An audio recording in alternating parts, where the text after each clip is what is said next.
All right, today we're going to talk about three of the most common questions that people ask Google and search engines about enlightenment. And the first question is, does awakening mean losing the ego? Obviously, the short answer is no. I still have an ego.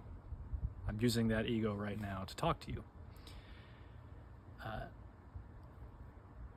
You wouldn't want to get rid of your stomach or your intestines or your kidneys or your liver, right? Oh, by the same token, you don't really want to get rid of your ego. Your ego is a function of the brain, and it's a pretty important one. It helps you to navigate the world. It helps you interact with other people. It helps you to figure out how to use the phone or the computer that you're holding right now. You don't want to get rid of the ego, and you don't get rid of the ego. It's not a thing that can be got rid of, and anyway, who would be getting rid of it, right? If you've ever listened to people like Ram Dass or Alan Watts or folks like that, you hear them joke about trying to get rid of the ego. Or they'll say things like, getting rid of the ego is the biggest ego game there is, and that's 100% true. This is why a lot of people get turned off by spiritual people, because oftentimes spiritual and religious people are the biggest egos in the room.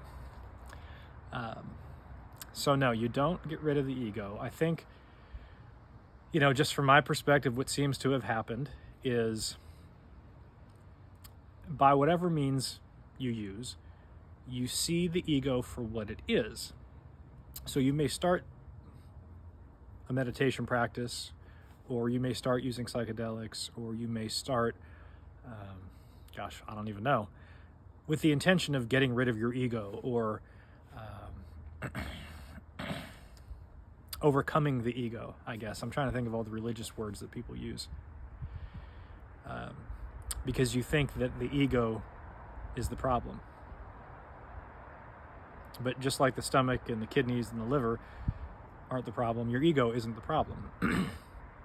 If there is a problem, it's that you think the ego is something other than what it is. You've got this idea that the ego is a real thing with a real problem, and you've got to solve that problem by getting rid of it. Well, if you have a stomach ache, you don't cut out the stomach to get rid of the pain. You take Pepto-Bismol or an antacid or something. You treat the problem. You don't cut the stomach out. I mean, obviously if there's cancer, I guess. I don't know. But generally speaking, for most people, if they have a stomach ache, they don't go to a surgeon and ask for the removal of their stomach. Well, if you're suffering, if you have anxiety, if you have depression, if you're bipolar, if you've been diagnosed with some mental health disorder that you think getting rid of the ego will solve, and you're on the spiritual path and you think the way you are now is bad, and you think that enlightenment is good and that that's the way you are supposed to be, you wouldn't remove your brain, right? You don't want to get rid of your ego. Your ego is a very necessary tool. It's a wonderful tool. It helps you get things done. It helps you navigate in the world. It helps you to communicate with other people. So, no, you're not going to lose your ego. And the fact that you think you're going to lose your ego is part of the problem. So another question, will I still feel emotions after awakening? Yes, you will still feel emotions, the whole range of them. It has been documented that after the initial transfer or transition into awakening, things can seem flat, emotionally and sometimes physically. For me, that didn't last very long. I would say that after awakening, it's not that you don't feel things, but that the emotions are not as sticky as they used to be. So, if somebody does something dangerous in traffic, I'm probably still going to yell a bad word. I may still blow the horn. But then 30 seconds later, I've forgotten about it. Whereas before, I would be thinking about that person for miles down the road, and I'd be rehashing the situation. Sometimes I'd go into these really dark, violent fantasies where, oh, if he'd have just done one more thing, I would have, messed him up, right? Although I'm a pretty small guy, so that wouldn't work out too good for me. So yeah, you still feel emotions. So you don't have to worry about not feeling emotions anymore. You don't become a robot. I think that's one of the things that really bugged me when I was on the path, was that I would see a Buddhist in robes talking about enlightenment, and they would be saying everything in a monotone, and enlightenment is bliss, and everything is wonderful. And I was like, this is like a human robot. I don't want that. That's not what I'm after.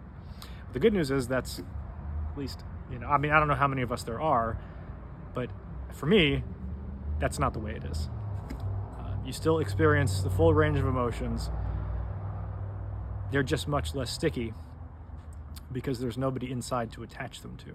So whereas before I used to think I was a person and this person was having these feelings, now the feelings just come and go, but there's no person to stick them to.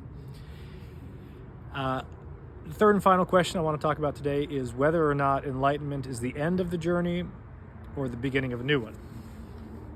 Well, I'm still here, so I don't suppose we could say it's the end of the journey because I'm still here.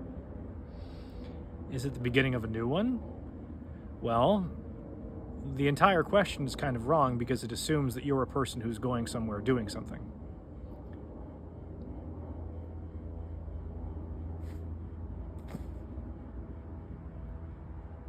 I don't know how you can't get here more than here.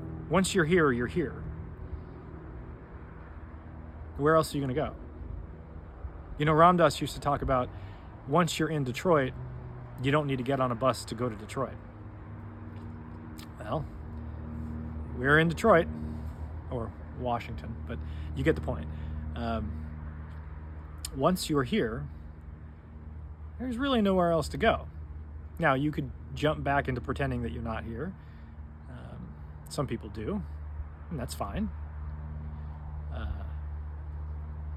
But the whole question about whether it's the end of the journey or the beginning of a new one is asked from the position which takes as a given the fact that there is a person who's on a journey to begin with.